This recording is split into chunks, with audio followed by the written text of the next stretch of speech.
નમસ્કાર મિત્રો, SP education ચેનલમાં આપ સૌનું હાર્દિક સ્વાગત છે। આપણી ચેનલ પર જો નવા તો ચેનલને સબસ્ક્રાઇબ કરી લેજો, જેથી તમને ટેટ સરકારી ભરતી અને સરકારી પરીક્ષાઓને લગતી નવી અપડેટ મળતી રહે। જો આપણી ટેલિગ્રામ ચેનલ પર જોઈન ન થયો તો ત્યાં થઈ જજો, વિડીયોની નીચે લિંક મૂકેલ છે, ત્યાં પણ તમને શિક્ષણને લગતી ઘણી માહિતી મળી રહેશે। રાજ્યની સરકારી ગ્રાન્ટેડ શાળાઓમાં ક્લાર્કના સ્થાને હવે શાળા સહાયક નીમવામાં આવશે। માધ્યમિક અને ઉચ્ચતર માધ્યમિક શાળાઓને આ નિર્ણય લાગુ પડશે। 250થી વધુ વિદ્યાર્થીઓ ધરાવતી શાળાઓમાં શાળા સહાયક તરીકે મૂકવામાં આવશે।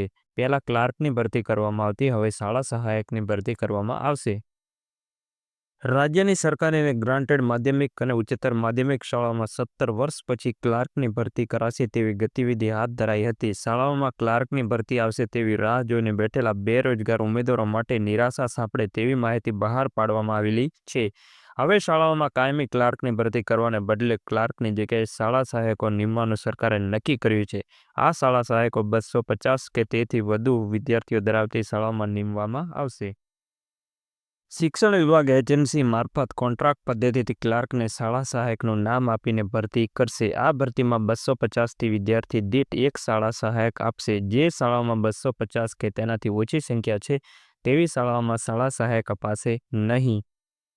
શાળા સહાયકની ભરતી કોન્ટ્રાક્ટ પદ્ધતિ કરાવી દેવામાં આવશે। ક્લાર્કની કાયમી ભરતી કરવામાં આવતી, હવે સરકાર શાળા સહાયક તરીકે કોન્ટ્રાક્ટ પદ્ધતિ લાગુ કરી રહી છે। ધીરે ધીરે દરેક વિષયમાં કોન્ટ્રાક્ટ પદ્ધતિ આવી રહી છે। આજના વિડીયોમાં આટલું, મળીશું નેક્સ્ટ વિડીયોમાં।